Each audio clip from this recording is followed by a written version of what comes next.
मैं बसा कर तेरी मूर्ति उतारो में गिरधर तेरी आरती।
परमानंदे हरि हरि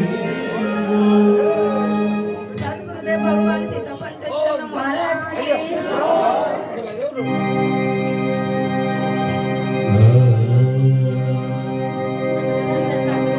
सबाई बसे बोलो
कृष्णा परम जीवविदत्तं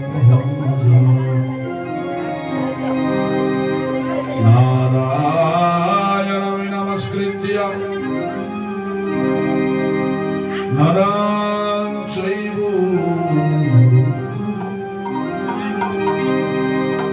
देवीं सरस्वतीं व्यासं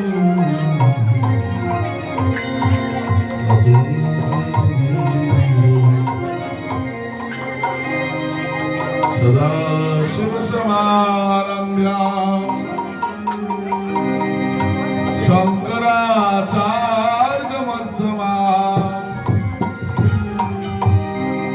उज्ज्वलानन्द पर्यन्तम् वन्दे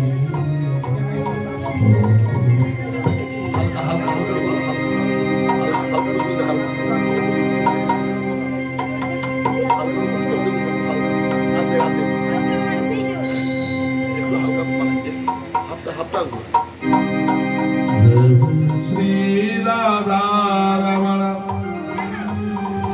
जय जय नवल किशोर जय गोपी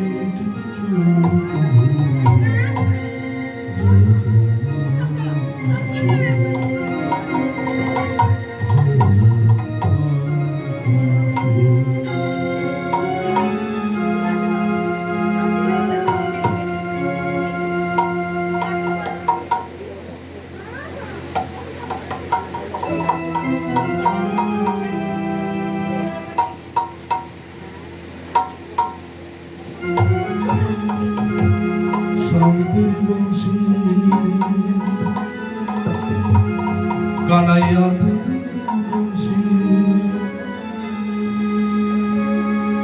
पुकारे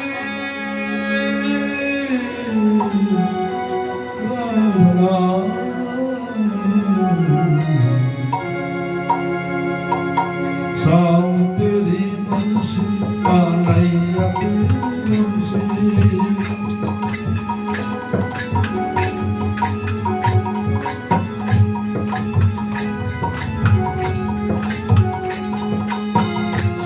तेरी बंसी कन्हैया पुकारे राधा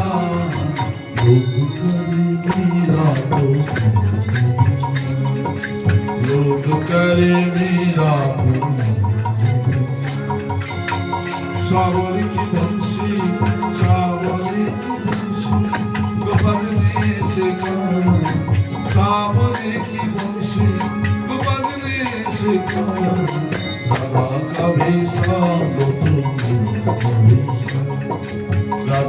কবি শুনছো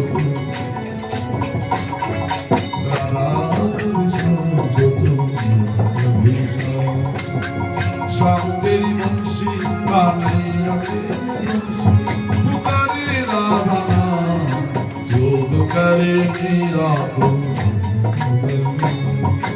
योग करे मीरा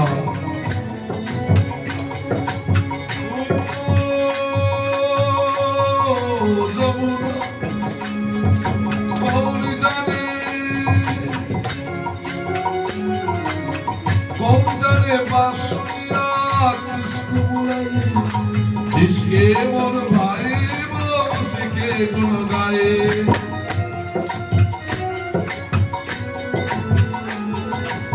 कौन जाने बांसुरिया किसको बुलाए जिसके मन भाई वो उसके गुण गाए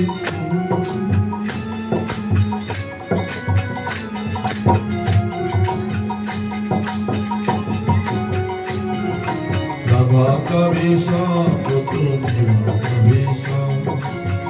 शाम तेरी मुंशी पुकारे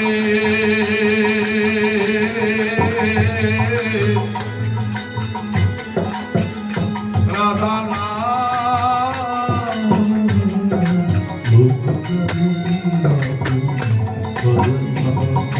लोग करे मेरा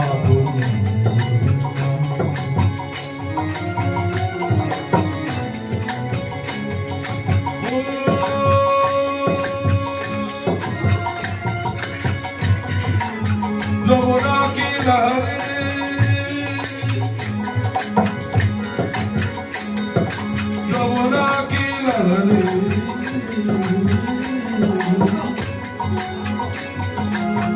गवानी जबानी गवासनी पानी गवासनी गवासनी सनी सनी सनी यमुना की लहरें बंशी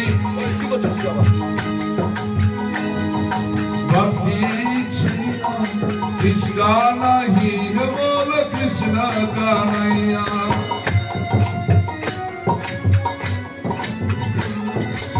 यमुना की लहरें बंशी भक्ति कृष्णा नहीं बोल कृष्णा का नैया शाम का दीवाना तू सारा भजना राधा कभी शाम राधा कभी शाम तेरी बंशी कानैया तू करे राधा लोग करे मीरा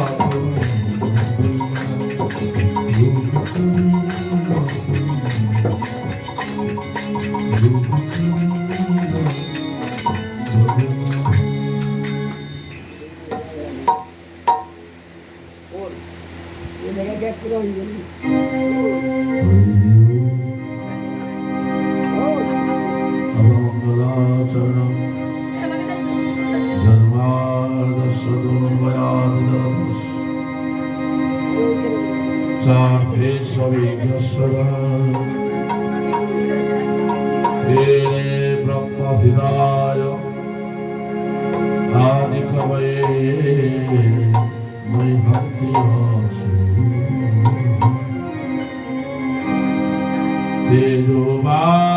तेजोवारिमिदां यथा विनिमयो यत्रो त्रिशोर्गो विशा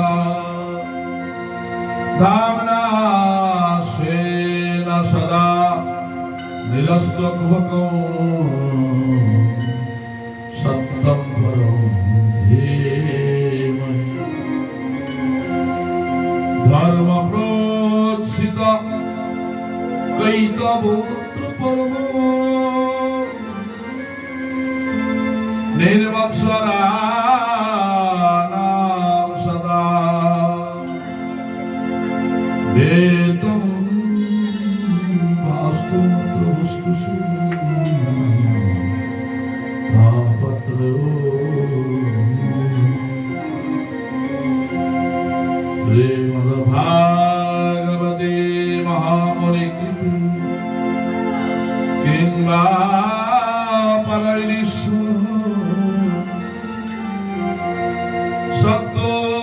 সত্যহৃতমরুদতে দেবে শুশ্রূষবে তৎসু নিগমকল্পতরুলিগলিতম ফলম সুখমকাদমিতত্তমু সংযুতম কিমুত ভাগবতম দশমায় মুহুরহো রসিকা ভুবি ভাবুকা রসিকা ভুবি ভাবুকা রসিকা ভুবি ভাবুকা শ্রী কৃষ্ণ গোবিন্দ হরে মুরারে হে নাথ নারায়ণ বাসুদেবা শ্রী কৃষ্ণ গোবিন্দ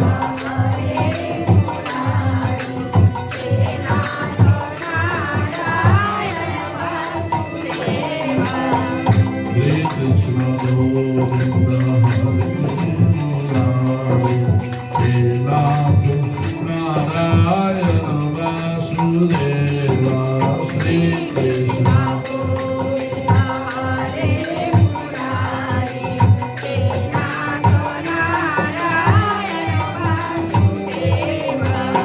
শ্রী কৃষ্ণ গোবিন্দ হরে মুরারে হে নাথ নারায়ণ বাসুদেবা শ্রী কৃষ্ণ গোবিন্দ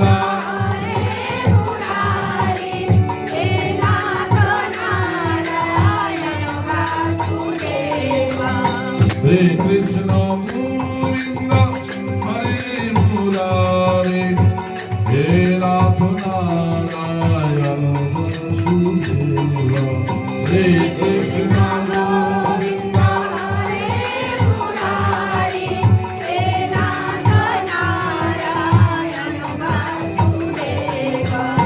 শ্রী কৃষ্ণ গোবিন্দ হরে মুরারে হে নাথ নারায়ণ বাসুদেবা শ্রী কৃষ্ণ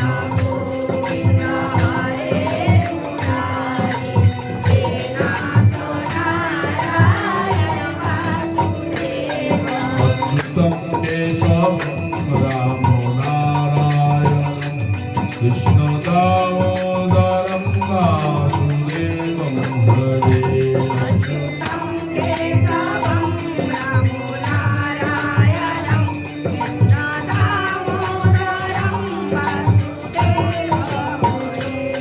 অচ্যুতম কেশবম রাম নারায়ণম কৃষ্ণ দামোদরম বাসুদেবম হরে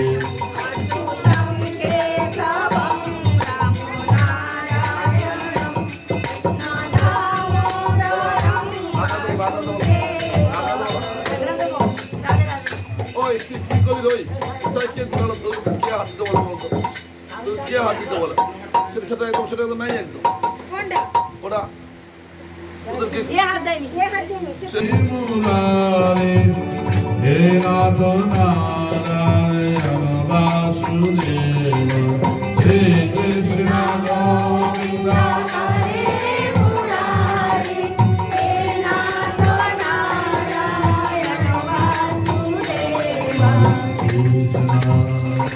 হরে কৃষ্ণ কৃষ্ণ কৃষ্ণ হরে হরে হরে রাম হরে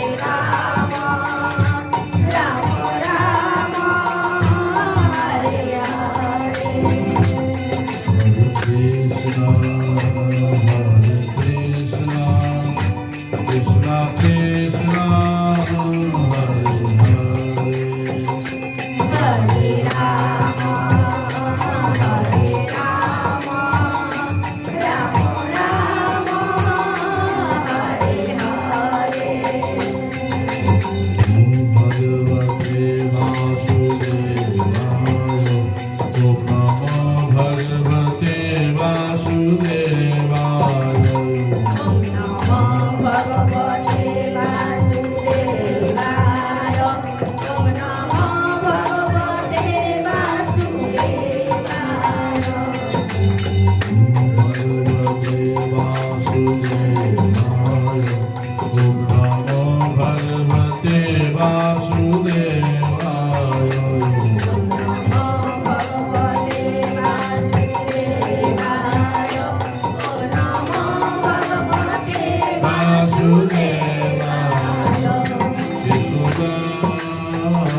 पश्चादहं यदेतच्च यो वशिष्येत शुश्रूः हृदेर्थं यत् प्रदीयेत न प्रदीयेत चात्मने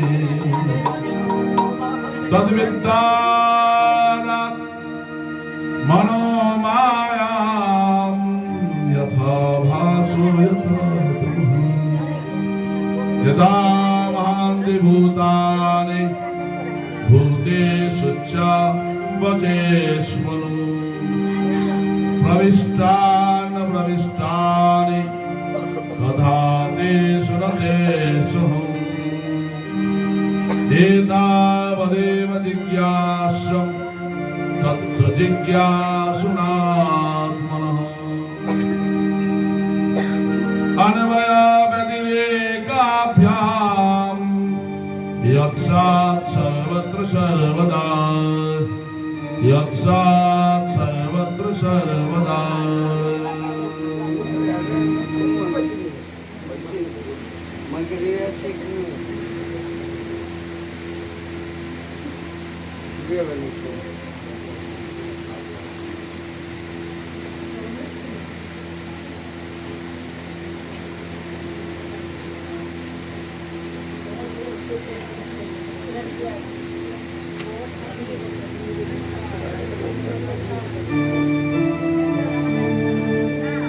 আদি উদ্ধনে শঙ্খধ্বনি বাজাও মন্দিরে আদি উদ্ধনে আদি উদ্ধনে শঙ্খধ্বনি বাজাও মন্দিরে আদি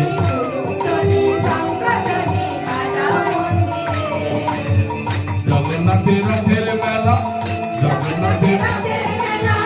জগন্নাথের রথের মেলা এসেছে ফিরে আদি উদ্ধনে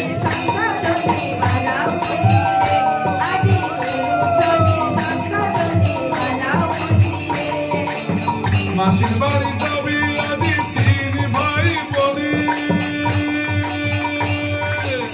মাসির বাড়ি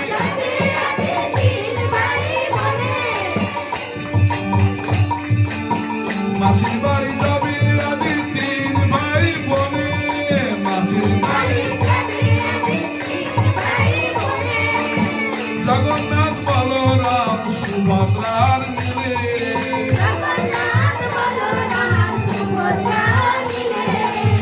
জগন্নাথ বলরাম আর সুভদ্রা মিলে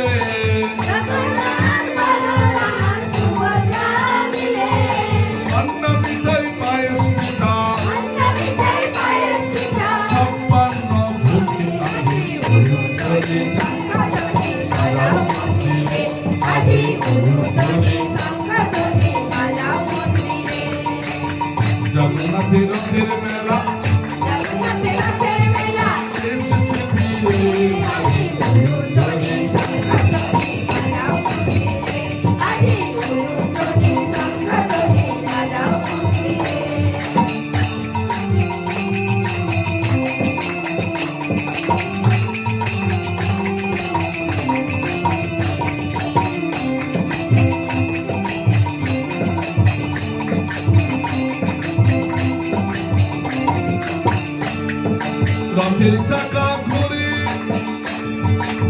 রথের চাকা ঘুরে আর আনন্দে মন তোলে রথের চাকা ঘুরে আর আনন্দে মন তোলে রথের চাকা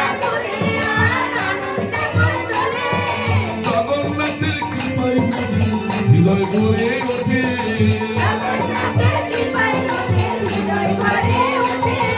জগন্নাথের কৃপায় মনের হৃদয় ভরে ওঠে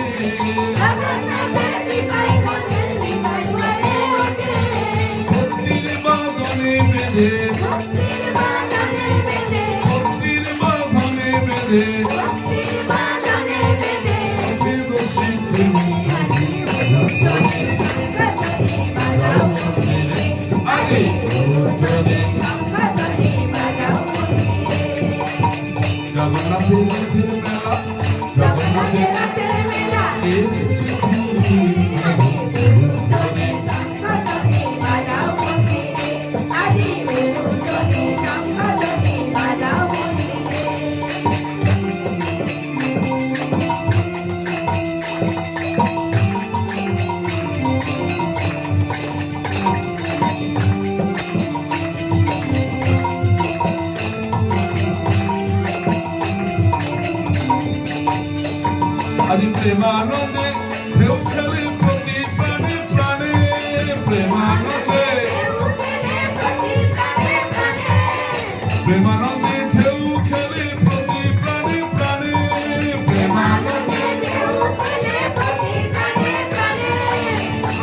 চলে দলে দলে মন্দিরের পথে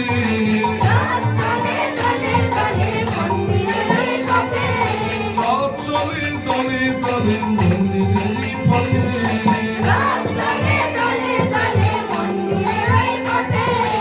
প্রেমটি আর ভক্তি দিয়ে প্রেমটি আর ভক্তি দিয়ে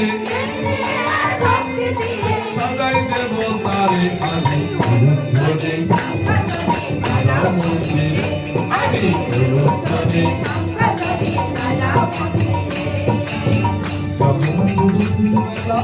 জগন্নাথের মেলা এসেছে ফিরে আমি আজি ধরে সঙ্গ ধরে আজি ধরে আজি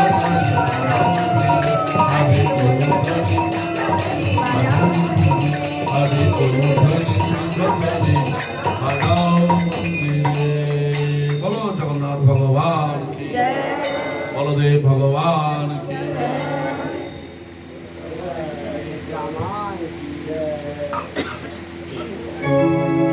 ब्रज की नंदलाल राधा जी के सावरिया सब दुख दूर तेरा नाम लिया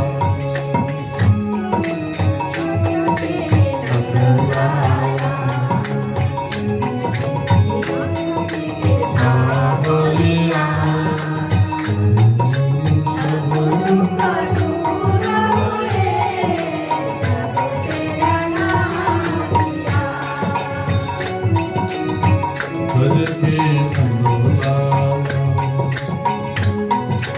राधा जी के सावरिया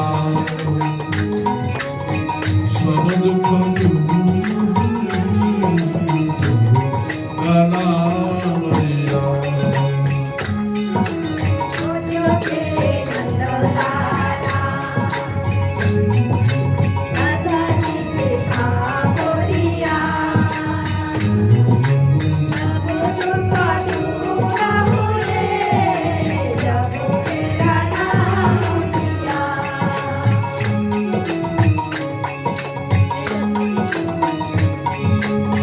मेरा पुकार गिरिधारी गोपाला मेरा पुकार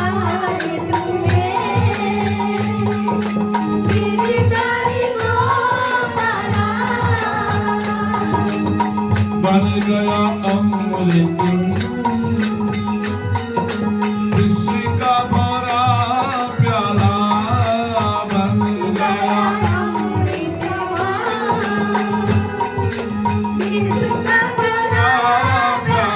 किसी का भरा प्याला होना मीठा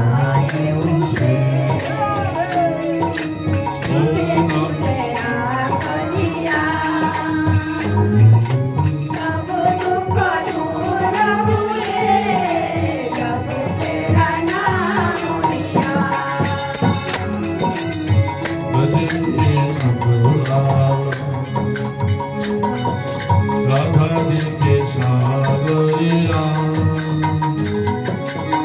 सब दुख जब तेरा नाम लिया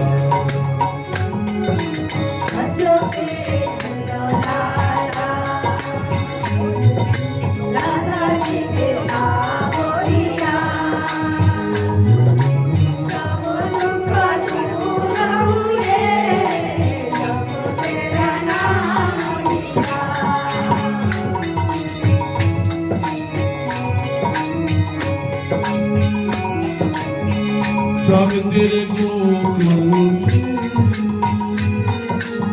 आई विपदा भारी जब तेरे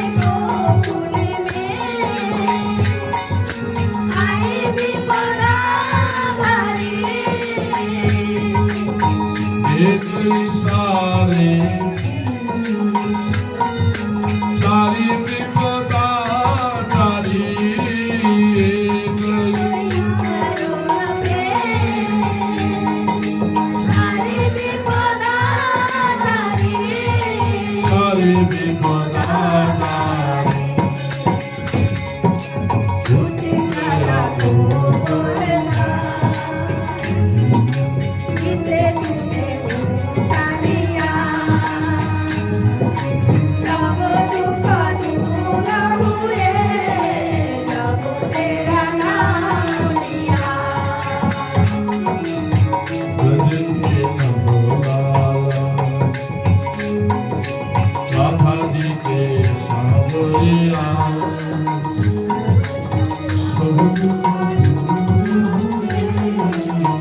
जब तेरा नाम लिया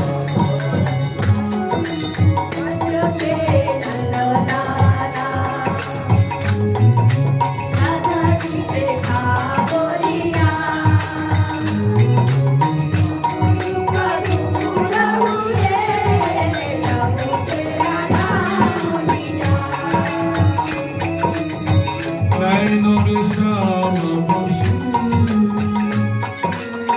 मन में बनो बारी नो विश्राम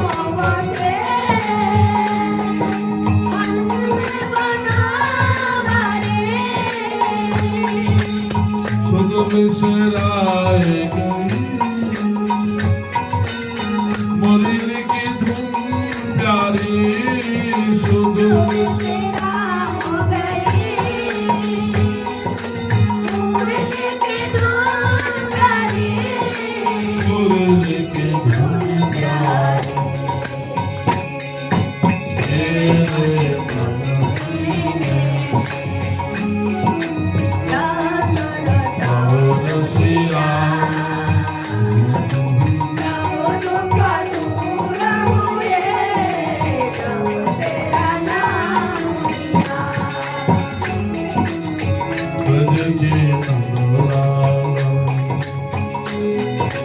राधा जी के सावरिया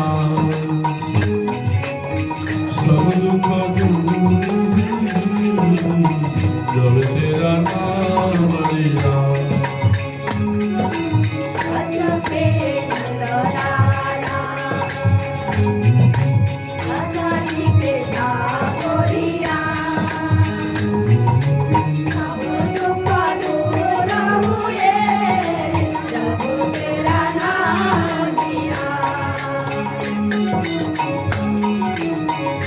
देख रहे हो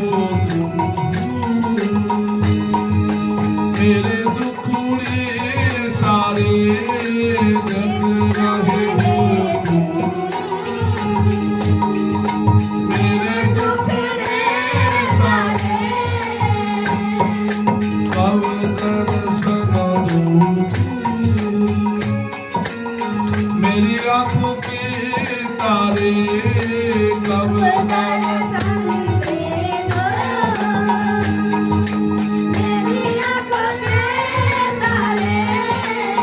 अब दर्शन दे नैनों के तारे अब दर्शन मेरी आंखों के तारे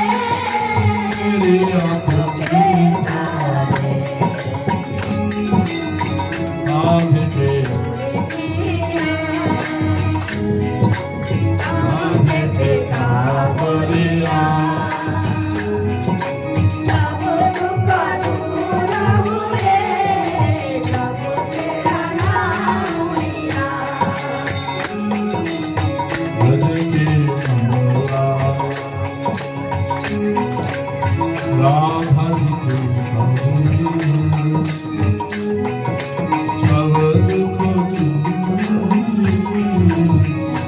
तेरा नाम लिया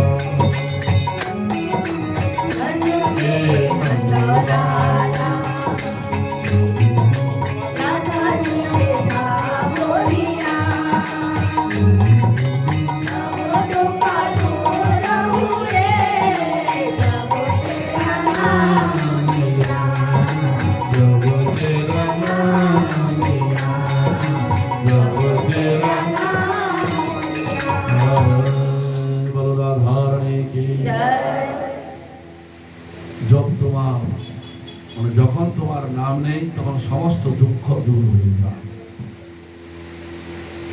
মনুষ্য জীবনে দুঃখ থাকে, দুঃখকে শাস্ত্রে 3 শব্দে বলা হয়েছে: আদি দৈবিক, আদি ভৌতিক, আধ্যাত্মিক দুঃখ। দুঃখের নিবৃত্তি মানে দুঃখ আমাদের জীবন থেকে চলে যাওয়া, আর ঈশ্বর প্রাপ্তি দুটোকেই শাস্ত্রে কোথাও কোথাও এক বলা হয়েছে। যেমন জলের যে তৃষ্ণা, জল খাওয়া, প্রচন্ড গরমে আমরা তৃষ্ণার্ত হয়ে যাই, তখন ঠান্ডা জল পেলে আমরা ঠান্ডা জল পান করলে আমরা পরিতৃপ্ত হই, একটা আনন্দ অনুভব হয়। এই আনন্দটা কি জল থেকে হলো, না আপনার মধ্যে পূর্ব থেকে ছিল? জলের অভাবে তার কষ্ট হয়েছে। সেই রকম দুঃখের নিবৃত্তি, দুঃখের কারণ কখনো ভগবান হতে পারে না, বরঞ্চ ভগবান আনন্দের কারণ হতে পারে, সুখের কারণ হতে পারে। আমরা বলি না যে তোমার কারণে আমি এত দুঃখী। সংসারে কেউ না কেউ দুঃখের কারণ অন্যকে দোষ দেয়, অন্য জনকে। কেউ তার পরিবার পরিজনকে দিতে পারে, আত্মীয় স্বজনকে দিতে পারে। শাস্ত্র বলছেন না, দুঃখের কারণ কিন্তু অন্য কেউ নয়। দুঃখের কারণ তোমার কর্ম, তোমার কর্ম থেকেই দুঃখের উৎপত্তি হচ্ছে। কর্মের শুদ্ধি হলেই, কর্মের কি বললাম, শুদ্ধি, দুঃখের নিবৃত্তি। আর দুঃখ নষ্ট হয়ে গেলেই ঈশ্বর প্রাপ্তি। ঈশ্বরকে পেয়েছেন বা জেনেছেন আর দুঃখ আপনার মধ্যে আছে, এ কখনো হতে পারে না। কারণ কি, ভগবানের স্বরূপ হচ্ছে আনন্দ স্বরূপ। যিনি ভগবানকে জানতে পেরেছেন, তার দুঃখের আত্যন্তিক নিবৃত্তি হয়ে যায়। আত্যন্তিক নিবৃত্তি মানে কি? একদম দুঃখ থেকে মুক্তি। আর জন্মের মতো সে কখনো দুঃখী আর হবে না, কখনোই আর দুঃখ পাবে না। যদি কেউ ঈশ্বরকে জানার পরও, অনুভব করার পরও তিনি দুঃখী হচ্ছেন, তাহলে বুঝতে হবে এখন তার অনুভবের বাকি আছে। বলো জগন্নাথ দেব ভগবান কি। গতকাল আমরা যে 9 জন মুনির কথা আলোচনা করছিলাম, তার মধ্যে আমরা 4 জনের গ্রন্থ ধরে তার উত্তর পেয়েছি, কিন্তু সেগুলো আরো আমাদের মন্থন করার প্রয়োজন। মন্থন, বিচার। যেমন ভাবে একবার যদি জমিনে চাষ দেওয়া হয়, তারপরে কি আপনি কি বীজ দিয়ে দেন মাঠে? তাকে আবার সমান করতে হবে, ঘাস পরিষ্কার করতে হবে, যতক্ষণ না বীজ ফেলার উপযুক্ত না হচ্ছে। নাহলে তো আপনি এই যে পিচ রাস্তার উপর বীজ দিয়ে দিতে পারতেন। পিচ রাস্তায় বীজ দিলে ধান গাছ হবে কি না? উপযুক্ত জমিন করতে অনেক সময় লাগে। কেবল পড়ে নিলাম আর যদি বলি কি বুঝেছি, প্রবীর বাবা প্রথম যে মণি উত্তর দিয়েছিলেন যে ভাগবত ধর্ম কি, তিনি কি বলেছিলেন? উত্তর কার মনে আছে?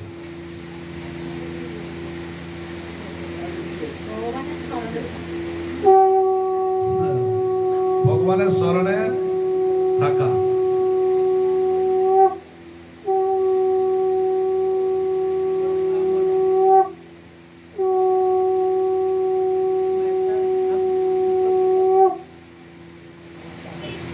এক কথায় উত্তর হয়ে গেছে। আপাতত মনে করা যেতে পারে ভগবানের শরণে থাকা।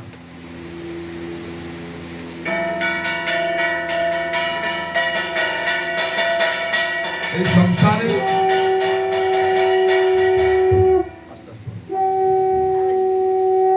ভগবান অচ্যুতের পাদ পদ্মের উপাসনার দ্বারা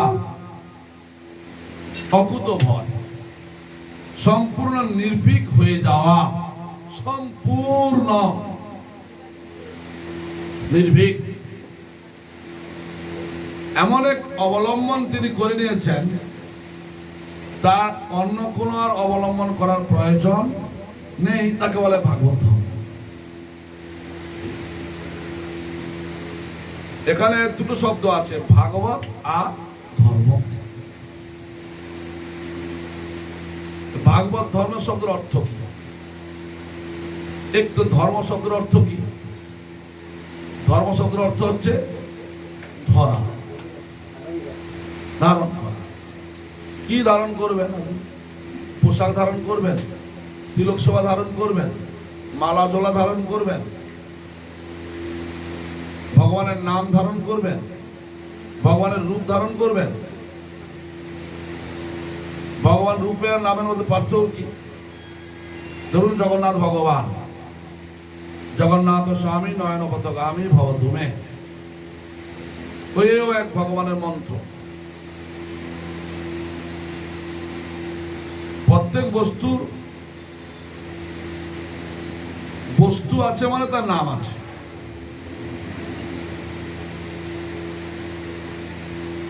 তাহলে আমরা কাকে ধরব? ধর্ম শব্দ অর্থ ধারণ, না ভাগবত ধর্মকে ধরব? তাহলে ভাগবত ধর্ম কাকে বলে?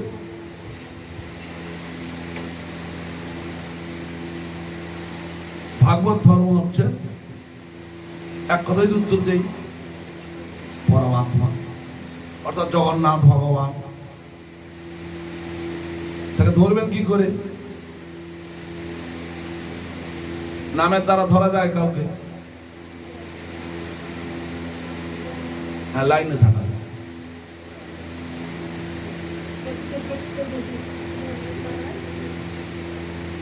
এই যে অবলম্বন, কোনোভাবেই তার নাম বিস্মরণ হওয়া যাবে না। আমরা তাহলে নাম ভুলে যাই কেন? আমাকে একজন মা বললেন যে বাবা, আমি জপ করছি কিন্তু আমার মন জপে বসছে না। মা বলছেন আমাকে, আমি মা গো, না বসলেও ধরে রাখতে হবে। তার মন কোন বিষয়ে চঞ্চল হওয়ার জন্য জপে মন বসছে না, এ তো বুঝতে হবে। মনটা কেন অন্যদিকে বেশি যাচ্ছে? বাচ্চাদের মন যেমন পড়ায় মন বসে না, আমাদেরও তো ভগবানের নামে জপে মন বসে না।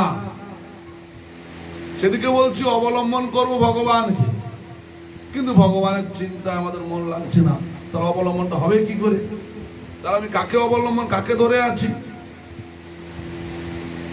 না ভগবানের নাম ছাড়া অন্য কিছু। সংসারে যাবতীয় বস্তু আছে,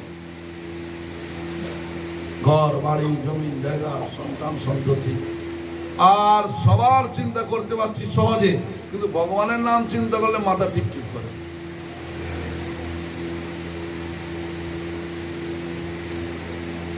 মানে তার যে তখন ধর্ম, সে যাকে ধরে রেখেছে বিষয়। ধর্ম শব্দের অর্থ, ভাগবত ধর্ম, সেটাই আলোচনা হচ্ছে। তো আপনি যে সংসারকে ধরে রেখেছেন, ভালো, সংসার ধর্ম বড় ধর্ম, তাহলে ধর্ম মার্গে চলছে, তাহলে তো দুঃখ হওয়ার কথা নয়।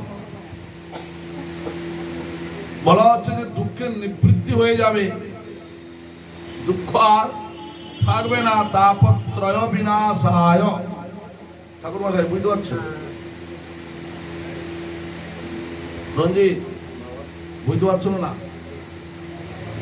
আমি কি অন্য গ্রহের কথা বলছি না পৃথিবীর গ্রহের কথা বলছি? এই সংসারের কথা বলছি না, আমি অন্য দেশ থেকে এসেছি নাকি? হ্যাঁ, হ্যাঁ। তার সংসার ধর্ম যদি পালন করছি তাহলে দুঃখটা হবে কেন? তার মানে কি আমাদের ধরা বস্তুটির মধ্যে গন্ডগোল আছে।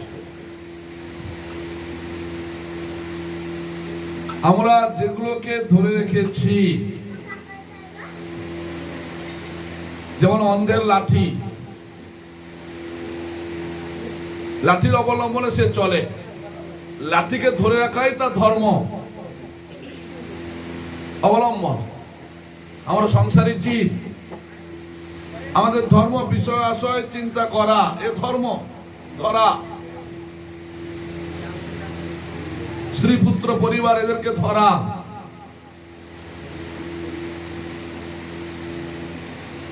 এ যে ভাবছি, এটা কি সঠিক ধরা হচ্ছে? আমরা যাকে ধরছি সেই নড়বড়ে হয়, তাহলে কি ধরা বস্তুটি ঠিক হলো? তাহলে আমাদের আরো ভাব, ওটা ধরা আছে থাক, ঠিক আছে, ওটা ধরে রেখে আরো এর চেয়ে কোনো একটু সবল ধরতে পারাটা কি চতুরতা নয় মা? অথবা এটা বিচার করা কি যায় না? আমরা যা ধরে আছি এটাকে ধরে রেখে এর চেয়েও আর একটু কি সঠিক ধরা কিছু পাওয়া যায় না? ভাবতে হবে। যোগ যেগুলো ওই ঘাসে বসে, যোগ তো দেখেছেন গ্রামের মানুষ, সে দুদিকেই বসতে পারে। সে একটা পাতায় বসে আছে, বসে তার সুরটা এদিকে নড়ছে, সে আবার পরের স্টেপ কোথায় বসবে। একটাতে তার বসা আছে অলরেডি, সে জায়গা আছে, পরেরটা যে যাবে দেখছি যে আমার শরীরের ওজন ওতে দেওয়া যাবে কি না। আমি না জেনে স্টেপ দিয়ে দিলাম, পরের জায়গাটা চলে যাচ্ছে, পড়ে গেলাম।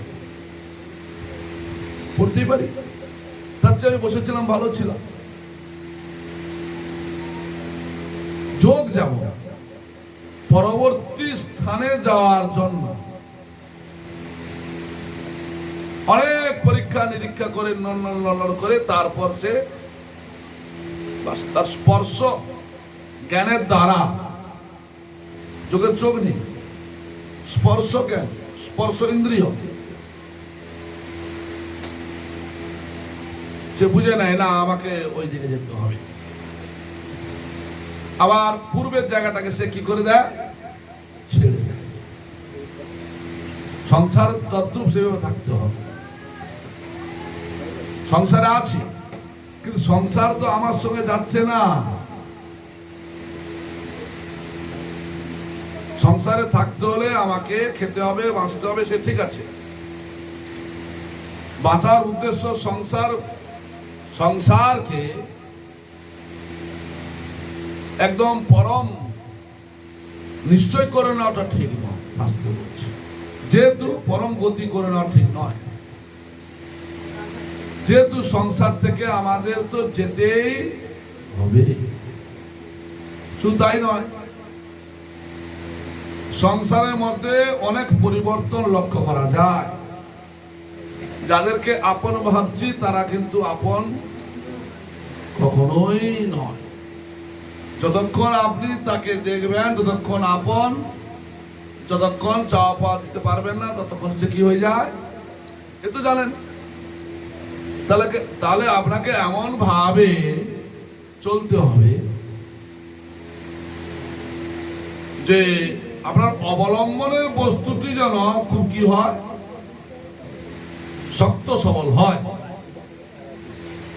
এইভাবে বিচারের দ্বারা সংসারে কি করবেন, একটু ভগবানের মূর্তি রাখা, একটু পূজা পাঠ করা, ভগবানের স্মরণে চলা, এটাও অবলম্বন সেটাও অবলম্বন। আস্তে আস্তে মনটা ঈশ্বরমুখী করা,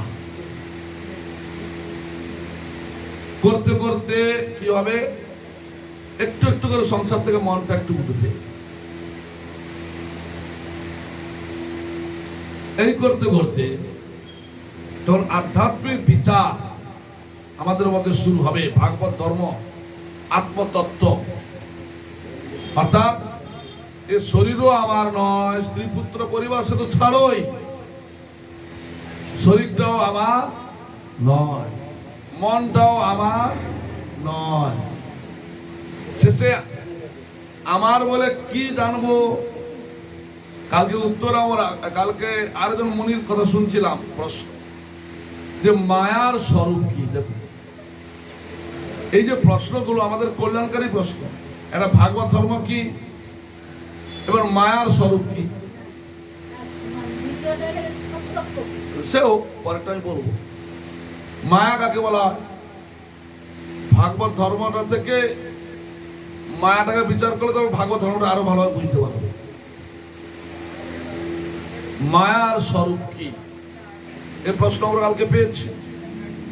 এটা মনে হয় তিন নম্বরে, হ্যাঁ হ্যাঁ, তিনজন যিনি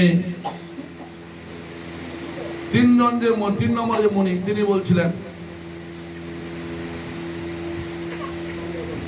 তার নাম অন্তরিক্ষ। হ্যাঁ, কবি হরি অন্তরিক্ষ প্রবুদ্ধ বিপ্লয়ায়ন আবির্ভদ্র ধ্রুমির চমস এবং করভাজন, এই 9 জন ঋষভ দেবের পুত্র। তাহলে রাজা নিমি প্রশ্ন করেছেন মায়ার স্বরূপ কি।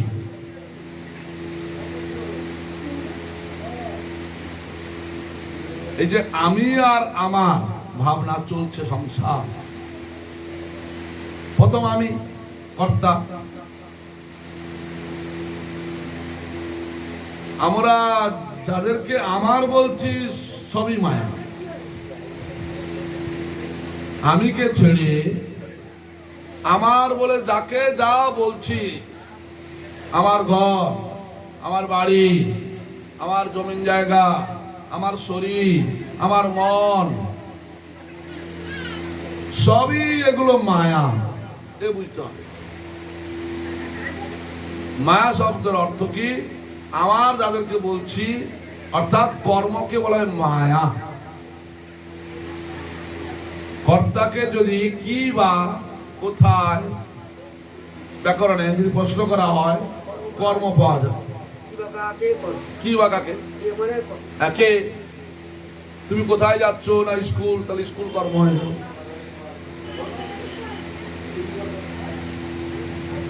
তুমি কে প্রশ্ন করলে কর্তা পাওয়া যায়। তাহলে কর্তাকে যখন কে,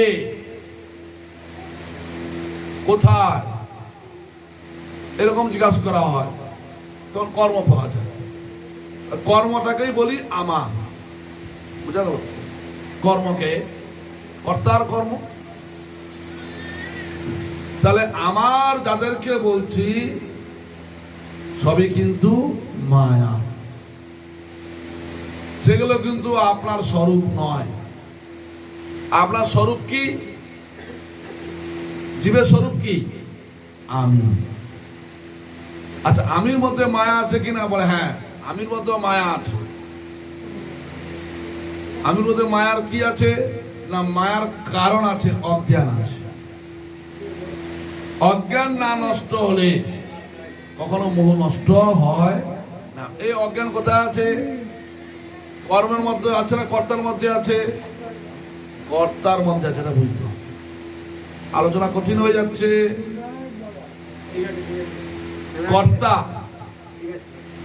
কর্তার মধ্যে অজ্ঞান আছে। কি অজ্ঞান আছে না, কর্ম ছাড়া আমি বসতে পারবো না। অর্থাৎ আমার একটা ঘর চাই, আমার একটা বাড়ি চাই, আমি পড়াশোনা করতে চাই, আমার মুখ তুমুখ চাই চাই চাই চাই, বাস। কর্তা একা থাকলো না, যখন আমার ভাবলো তখনই তার, এই জন্য বলা হয় আমারটাকে বলা হয় কার্য, আমিটাকে বলা হয় কারণ। বুঝতে পারলেন? যেমন একজন কুমার, কুমার মানে যারা কলসি বানায়, কুমারকে বলা হয় কর্তা, আর কলসিকে বলা হয় কার্য। কলসি বানাচ্ছে সে। এবার কলসি বানাতে হলে কি কি দরকার? এক তো কর্তা দরকার, আর জল মাটি ইত্যাদি দরকার, হ্যাঁ, উপকরণ। এই কারণগুলোকে শাস্ত্রে দুই ভাগে ভাগ করা হয়েছে, একটা উপাদান কারণ আর একটা নিমিত্ত কারণ। কুমার যদি ইচ্ছা করলো কলসি বানাবো, কিন্তু সে জল মাটি পেল না, তাহলে সে কলসি হবে না। আবার জল মাটি থাকলো কিন্তু কর্তার ইচ্ছাই হলো না, তবুও কলসি হবে না। কর্তারও ইচ্ছা হবে, অর্থাৎ নিমিত্ত কারণ, আর তার যে র মেটেরিয়ালস, তার যে উপাদান কারণ। এই জন্য ভগবান,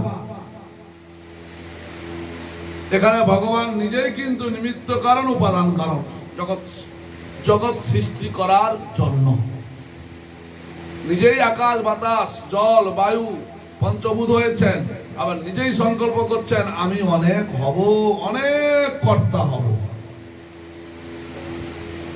জীব যতক্ষণ না পর্যন্ত ভাগবত ধর্ম ভগবানের যে একম এব অদ্বিতীয় একা, সমস্ত মায়া রহিত, মায়া ত্যাগ করে আমার নয়, কেবল এক তত্ত্ব জগন্নাথ, জগতের তিনি না, একমাত্র পরম সত্য, অবিনাশী তত্ত্ব, যার জন্ম হয় না, মৃত্যু হয় না, একে যতক্ষণ না জীব অবলম্বন না করছে ততক্ষণ পর্যন্ত তার নিস্তার না। এ ভাগবত ধর্ম। ভাগবত ধর্ম কাকে বলা হয়? মায়া কাকে বলা হয়?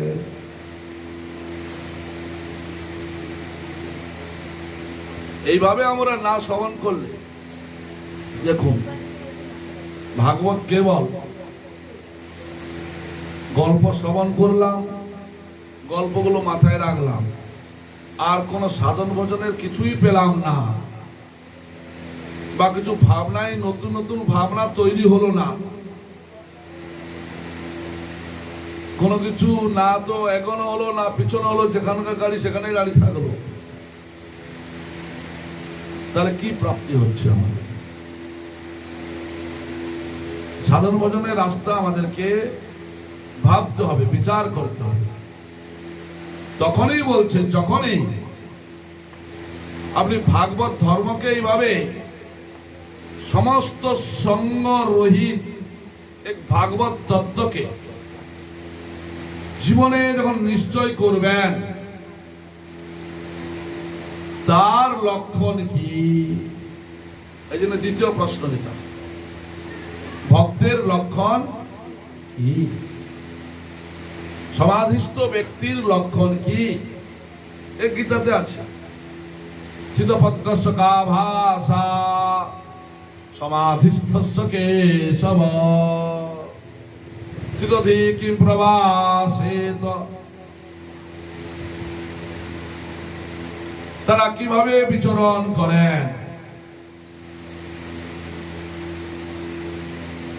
যারা এইভাবে হন, সবাই তো আর হবে না, সবাই হবে না বলে কথা আলোচনা করব না, তা তো হতে পারে না। কেবল ভাগবতের কাহিনী আলোচনা করলাম, ভগবানের জন্ম থেকে ভগবানের একদম অন্তিম যাত্রা, অন্তিম লীলা পর্যন্ত সমস্ত আলোচনা করলাম, আর ভাগবতে যে ভক্তের কিছু কাহিনী আছে সেগুলো আলোচনা করলাম, কিন্তু তারপর আমাদের কিছুই হলো না। তো সে তো কেবল বাস পড়াই সার হলো আর শ্রবণেই কেবল সার হলো। পরীক্ষিত মহারাজ ভাগবত যে একাগ্রতার সঙ্গে শ্রবণ করেছেন, মানে মরণ প্রাণ নিয়ে শ্রবণ করেছেন, মরণ প্রাণ নিয়ে, সে শ্রদ্ধা কি আমাদের হচ্ছে? কেন না? আমরা জানি আমাদের মৃত্যু হবেই না, অতএব অত মনোযোগ সহকারে শোনার কোনো প্রয়োজন নাই। এই শ্রবণে পার্থক্য থাকার জন্য ক্লাসের জন্য লাস্ট পয়েন্ট একদম মানে কি বলা যায়, এ সংসারে যতদিন পর্যন্ত সৃষ্টি চলবে ততদিন পর্যন্ত আমাদেরকে বারবার জন্ম হতে হবে আর আসতে হবে। আর সংসার ভগবান ঠিক করবে না, কিন্তু সংসার এরকম চলবে। হায় হায়, সংসারকে আজ পর্যন্ত কেউ ঠিক করতে পারেনি। না না, সে রাবণও করতে পারেনি। সে ভাবছিল একদম আমি তাপস, আমি ক্ষীর সমুদ্র বানিয়ে দেবো একদম,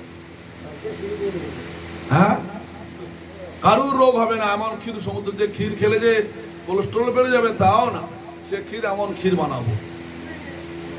কিন্তু সে সুযোগ দেবে না। তো ভগবান সংসার ওইভাবে করেনি। তো ভগবান সংসারটাকে এমনভাবে তৈরি করেছেন,